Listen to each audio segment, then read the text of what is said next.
नमस्कार, आदाब। मैं शम्स सैफ़ी और आप देख रहे हैं विरासत टीवी। आज हमारे साथ बात करने के लिए मौजूद हैं हकीम मोहम्मद शमीम साहब। आप अलीगढ़ मुस्लिम यूनिवर्सिटी से फ़ारिग हैं। आज हम उनसे बात करेंगे। सबसे पहले हम उनका इस्तकबाल करते हैं।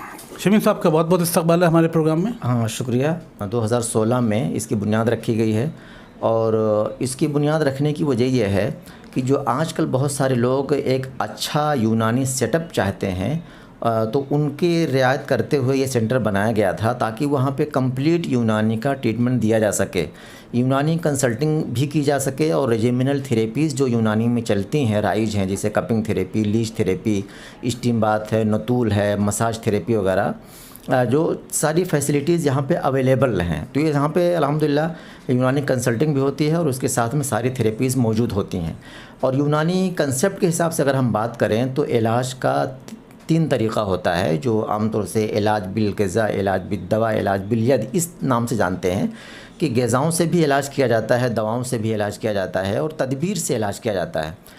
तो यहाँ पे उसी सिस्टम को रखा गया है कि लोगों को, मरीज़ जो आते हैं उनको बताया भी जाता है कि आपको खाना क्या है, क्या नहीं खाना है, दवा भी दी जाती है कि क्या दवा खाना है। इसके साथ में जिस थेरेपी की ज़रूरत होती है, जिसकी भी, कहीं हमें हिजामा की ज़रूरत पड़ती है तो हिजामा किया जाता है, कहीं लीच की ज़रूरत पड़ती है लीच किया जाता है, कहीं पे मसाज थेरेपी ज़्यादा बेस्ट होती है तो वो रिकमेंड किया जाता है, कहीं पे फसद की ज़रूरत पड़ती है तो वहाँ पे फसद किया जाता है, जो आमतौर से वेनिसेक्शन इंग्लिश में बोलते हैं। कुछ लोग बोलते हैं कि नसों से खून निकालना, नश्तर लगाना, इस तरह इन सारे नामों से जाना जाता है। वो सारी फैसिलिटीज़ यहाँ पे अवेलेबल हैं। अच्छा, आज के ज़माने में लोग एलोपैथिक पर ज़्यादा भरोसा करते हैं और जल्दी ट्रीटमेंट के लिए लोग बड़े बड़े सर्जन के पास चले जाते हैं। छोटा इशू होता है तो डॉक्टर फ़ौरन उसका ऑपरेट कर देते हैं। तो इस ज़माने के इस दौर में आप अभी भी यूनानी मेडिसिन से लोगों का इलाज कर रहे हैं, तो लोगों को कितना एतमाद है इस पर, कितना फ़ायदा होता है? मेरे ख़्याल से जो पिछला ज़माना था, आज के 10-15 साल पहले का ज़माना, उससे बहुत बेहतर ये टाइम चल रहा है। बहुत सारे लोग जो है जिनकी चॉइस, फ़र्स्ट चॉइस यूनानी ही मेडिसिन होती है। अगर हम जनरल देखें तो लोगों की फ़र्स्ट चॉइस एलोपैथी की तरफ होती है कि वहाँ जल्दी रिलीफ मिलता है। लेकिन जो भी प्रॉब्लम होती है, अगर हम उसको 2 कैटेगरी में डिवाइड करें तो एक अक्यूट कंडीशन होती है, एक क्रोनिक कंडीशन होती है। अक्यूट का मतलब कि जो बहुत इमरजेंसी टाइप की डिसीज़ होती है, किसी को मान लीजिए डायरिया, सीवियर डायरिया हो गया, किसी को सीवियर वोमिटिंग हो गई, किसी को अपेंडिसाइटिस जैसा सीवियर पेन हो गया। तो जो कुछ इमरजेंसी कंडीशन होती है जिसके लिए एलोपैथी बेस्ट होता है और उनको मैं खुद जहाँ ज़रूरत मुझे लगती है तो बोलता हूँ कि भाई एलोपैथी ट्रीटमेंट कर लो। लेकिन जो क्रोनिक डिसीज़ होती है, पता चला कि वो 6 महीने पहले की है, 10 महीने पहले की है, 5 साल, 6 साल, 10 साल पुरानी तकलीफ़ है, तो ऐसी कोई भी तकलीफ़ जो क्रोनिक हो, काफ़ी पुरानी हो, उसके लिए यूनानी सिस्टम ही ज़्यादा बेस्ट है।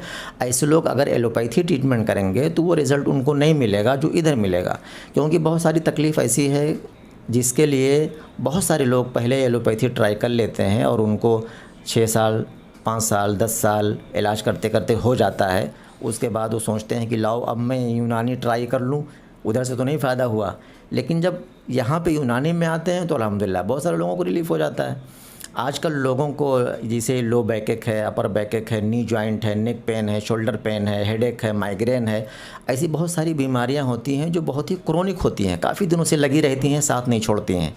लेकिन ऐसे पेशेंट जब यूनानी सिस्टम में आते हैं और अल्हम्दुलिल्लाह ठीक हो जाते हैं, यूनानी जहाँ भी है, जैसे नेशनल इंस्टीट्यूट यूनानी मेडिसिन बंगलोर या अलीगढ़ मुस्लिम यूनिवर्सिटी या जामिया हमदर्द करोलबाग, जो बहुत सारे गवर्नमेंट के भी कॉलेज और इंस्टीट्यूट और हॉस्पिटल पूरे इंडिया में चल रहे हैं, तो क्रोनिक डिसीज़ के लिए यूनानी बहुत बेस्ट है और ऐसे डिसीज़ के लिए लोगों को यूनानी ही सिलेक्ट करना चाहिए। डॉक्टर साहब, आपके एक पेशेंट बैठे हैं जिनको अभी कपिंग करनी है, तो सबसे पहले हमारे नाज़रीन को कपिंग करके दिखाइए ताकि ये हमारे लोग देख सकें कि कपिंग आप किस तरह से करते हैं। आइए देखते हैं हम कपिंग किस तरह से। आइए, मैं एक पेशेंट का हिजामा करने जा रहा हूँ, इसको दिखाता हूँ मैं हिजामा करके।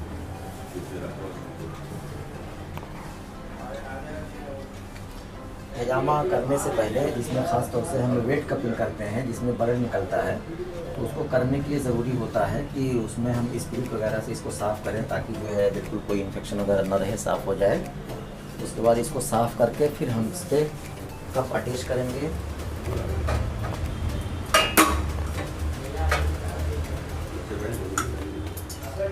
ये क्या चीज़ होती है सर? ये डिस्पोजेबल हिजामा कप है, जिसके ज़रिए हिजामा कप किया जाता है। इसको पहले हम लोग लगाते हैं यहाँ पे।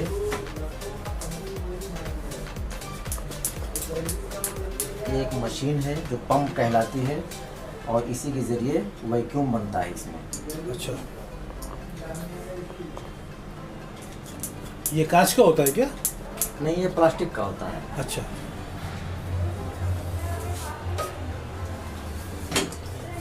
प्लास्टिक का होता है लेकिन ये डिस्पोजेबल होता है, वन टाइम यूज़ होता है।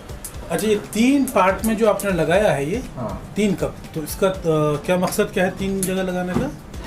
इनका मकसद है, ये प्रिवेंटिव पर्पस के लिए हिजामा इनका कर रहे हैं। इसकी वजह से इनको जो है, इससे ब्लड प्यूरिफिकेशन भी होता है और इसकी वजह से हाइपरटेंशन में भी मुफीद होता है, ये उसमें भी फ़ायदा होता है। और ये जो पॉइंट है, ये काहिल का कहलाता है यूनानी सिस्टम में, काफ़ी इम्पोर्टेंट होता है।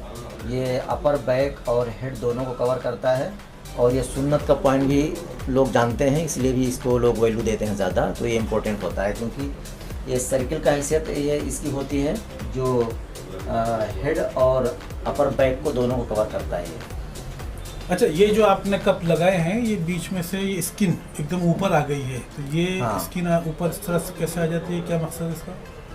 इसका मकसद ये होता है कि जो अभी मशीन से मैंने इसमें वैक्यूम क्रिएट किया है, वैक्यूम बनाया है, तो वैक्यूम की वजह से ये स्किन ऊपर हो जाती है और इसका पर्पज़ ये होता है कि इसमें ब्लड सर्कुलेशन ज़्यादा होने की वजह से ब्लड यहाँ पे कलेक्ट हो जाते हैं और फिर बाद में जब हम इंसीजन देंगे तो इंसीजन देने के बाद जो इम्प्योर ब्लड होगा वो आसानी से बाहर निकल सकेगा।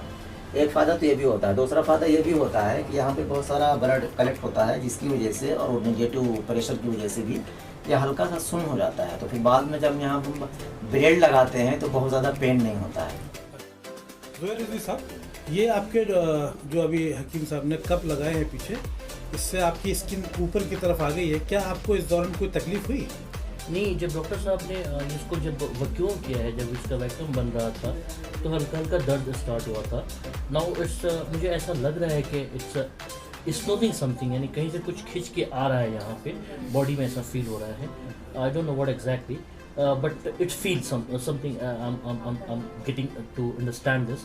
कुछ ना कुछ खींच के आ रहा है इसकी तरफ जहाँ पे चीज़ें लगी हुई हैं, और हल्का हल्का जो है ना मुझे उस पर सेंसेशन भी दिख रहा है, सेंसेशन समझ में आ रहा है। डॉक्टर साहब, इसके बाद में क्या कितनी देर इंतजार करना पड़ेगा आपको? इसको भी 4-5 मिनट तक किया जाता है। इसी बीच में जो ब्लड होता है यहाँ पे कलेक्ट हो जाता है, उसके बाद इसको निकाला जाता है, पर कप यहाँ से हटाया जाता है। उसके बाद ब्लेड से यहाँ पे इंसीजन दिया जाता है और जो इंसीजन दिया जाता है वो माइनर कट होता है, उसमें बहुत ज़्यादा डीप देने की ज़रूरत नहीं होती है। और उसके बाद फिर ये ब्लड, ये कप दोबारा इसमें हम अटैच करेंगे, फिर जो इम्प्योर ब्लड है वो बाहर निकलेगा।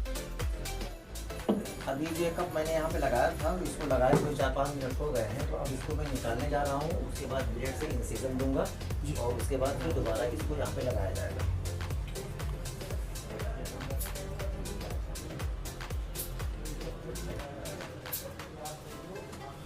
डॉक्टर साहब, ये जो निशान है, ये 2 निशान बहुत ज़्यादा रेडिश हैं और ये एक निशान कम रेडिश है, इसका फ़र्क होने की वजह क्या है इसमें? इसकी वजह यह है कि जब वैक्यूम क्रिएट करते हैं तो जहाँ पे ज़्यादा ब्लड होता है एक्यूमुलेशन के लिए, वहाँ पे वो ज़्यादा रेड हो जाता है, और जहाँ पे कम होता है वहाँ पे रेडनेस कम आती है। अच्छा। तो अभी जब मैं इंसीजन दूंगा और ब्लड भी निकलेगा तो यहाँ से ज़्यादा निकलेगा और वहाँ से कम निकलेगा। अच्छा। रेडनेस जहाँ ज़्यादा आती है वहाँ से ज़्यादा निकलता है, जहाँ पे कम आती है वहाँ से कम निकलता है। अच्छा, चलिए। ये ब्लेड होता है सर्जिकल ब्लेड, स्टेराइल होता है, और इसके ज़रिए पे यहाँ पे इंसीजन दिया जाता है।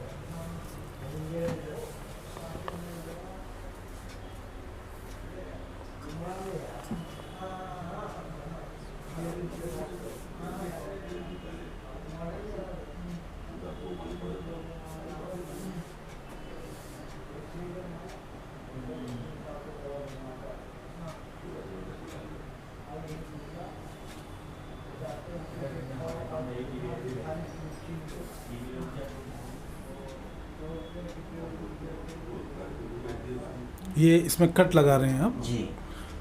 तो कट लगाते टाइम में ज़ुहैर रिजवी साहब, आपको कोई तकलीफ़ हो रही है इस वक्त?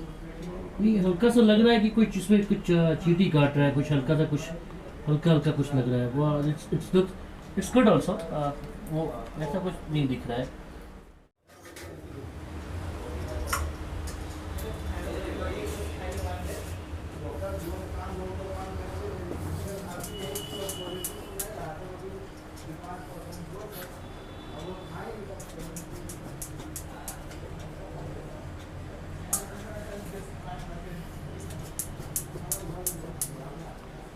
हाँ, ये खून बाहर आना शुरू हो गया है।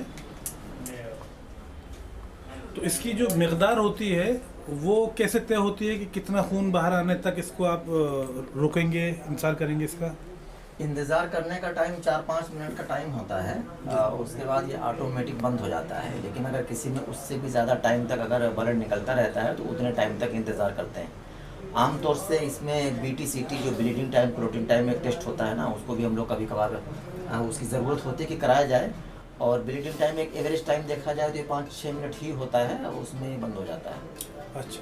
लेकिन फिर भी अगर किसी का ब्लड निकल रहा है उसके बाद भी, तो जब तक ये निकलता हुआ दिखेगा तब तक इसको लगाना ज़रूरी है। अच्छा अच्छा जी। तो ये अभी जो है इसमें से आपको ये देखिए ब्लड निकल रहा है, धीरे धीरे इसका लेवल बढ़ रहा है।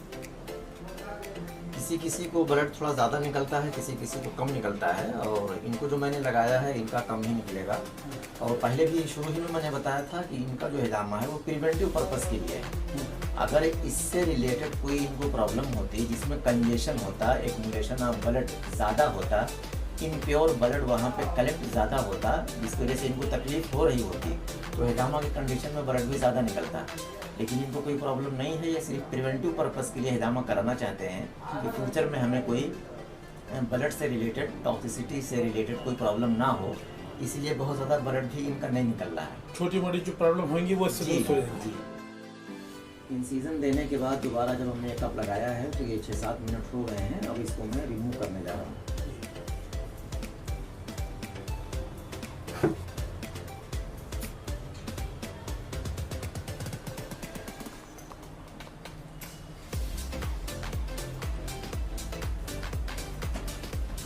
रिजवी साहब, अब आपको कोई तकलीफ हो रही है ये निकालने पर? थोड़ा बहुत रिलैक्स फील हो रहा है, लग रहा है कि कुछ बहुत ही अंदर से फील हो रहा है कि बहुत रिलैक्स हो रहा है। मतलब ऐसा तो फील नहीं हो रहा जैसा कि कोई जख्म आपके बदन पर आ गया हो जिससे पेन? नहीं। जब ये हटाया गया है तो बहुत अच्छा लग रहा है, बहुत ही रिलैक्स टाइप का लग रहा है। वो वैक्यूम निकलने से और जो स्किन थी जो खिंच रही थी वो भी कम हो गई ना, उसकी वजह से उसका प्रेशर कम हो गया। एग्जैक्टली। हाँ, क्योंकि निशान तो बहुत तकलीफ दे लग रहे हैं देखने में, लेकिन आप कह रहे हैं कि आपको आराम है और आपको कोई तकलीफ नहीं हो रही है। No, I am really feel comfortable and ये तो अच्छी बात है कि जो जाहिर है वो है नहीं। दरअसल अगला स्टेप क्या होगा इसके वजह से? अगला स्टेप कुछ नहीं है, इसके ऊपर जो है कोई एंटीसेप्टिक कोई भी चीज़, इसे मैं एक पाउडर लगाने जा रहा हूँ। एंटीसेप्टिक कोई भी पाउडर इस पर लगा सकते हैं और उसके बाद ये प्रोसेस खत्म हो जाता है। अच्छा, अब इसमें इनका कोई परहेज किसी तरह का, और ये निशान कब तक रहेंगे इनके ये बदन पर? निशान कम से कम 3-4 दिन 5 दिन तक दिख सकता है, उसके बाद ये ऑटोमेटिक नॉर्मल हो जाएगा। तो इन्हें घर में सोने में इनको तकलीफ का एहसास हो सकता है? नहीं, कुछ तकलीफ एहसास नहीं है। जिस तरह से ये चित लेटेंगे बदन पर तो ये निशान जहाँ पर है बदन लेटने में उनको तकलीफ नहीं होगी? नहीं, तकलीफ नहीं होगी। इसमें थोड़ा सा बर्निंग होती है तो आधे घंटे, मैक्सिमम आधे घंटे तक होगी, उसके बाद ही क्लियर हो जाएगा। अच्छा, ये आपने पाउडर लगा दिया, कोई प्रॉब्लम नहीं होगी। अभी रजीक साहब आपको कैसा लग रहा है? नहीं, रिलैक्स है, बहुत रिलैक्स है, इट्स रियली वेरी कूल। तो ये प्रोसेस आपका कंप्लीट हो गया डॉक्टर साहब? जी कंप्लीट हो गया। तो ये देखा कपिंग अभी डॉक्टर साहब ने किस तरह से की। डॉक्टर साहब आपने ये अभी जो ट्रीटमेंट किया, अब इसके बाद में इनकी जो जैसे आपने बताई प्रिकॉशनली इन्होंने कराया है, लेकिन अगर बैक में कपिंग की जाती है तो बैक के कौन कौन से डिजीज़ के लिए बैक साइड यूज़ करते हैं और बॉडी के कौन कौन से पार्ट्स के लिए कहाँ कहाँ कपिंग होती है? ज़्यादातर डिसीज़ के लिए तो बैक ही में हजामा किया जाता है, लेकिन उसके पॉइंट चेंज होते रहते हैं, कहीं कमर पे, कहीं उससे ऊपर, कहीं नेक पे, इस तरह, लेकिन बैक ही में ज़्यादा होता है। और बैक के अलावा जैसे हेड से रिलेटेड जो बहुत सारी प्रॉब्लम होती है तो उसमें सर पे भी किया जाता है, और नीचे पैर में, थाई में जो काफ मसल है वहाँ पे भी किया जाता है, नी जॉइंट में भी किया जाता है। लेकिन आमतौर से अगर जनरल हम देखें तो बैक ही में हजामा ज़्यादा किया जाता है। अच्छा डॉक्टर साहब, बहुत बहुत शुक्रिया तमाम जानकारी फराहम कराने के लिए। तो देखा हकीम साहब ने हमें बहुत सारी चीज़ें बताई, और जिस तरह से इसकी हिस्ट्री है अभी हमको आज के इस एपिसोड में तमाम डिटेल नहीं मालूम हो पा रही है। हम डॉक्टर साहब के साथ में एक लंबी सीरीज़ करने वाले हैं जिसमें डॉक्टर साहब इसकी हिस्ट्री भी हमको बताएंगे, और इसमें किस किस तरह के अमराज के लिए, कौन कौन से मर्ज़ के लिए थेरेपी किस किस तरह से यूज़ होती है, कपिंग कहाँ कहाँ और किस तरह से होती है, वो हम जानेंगे अपनी सीरीज़ में। बहुत जल्दी हम डॉक्टर साहब के साथ ये सीरीज़ लेकर आप तक पहुँचेंगे।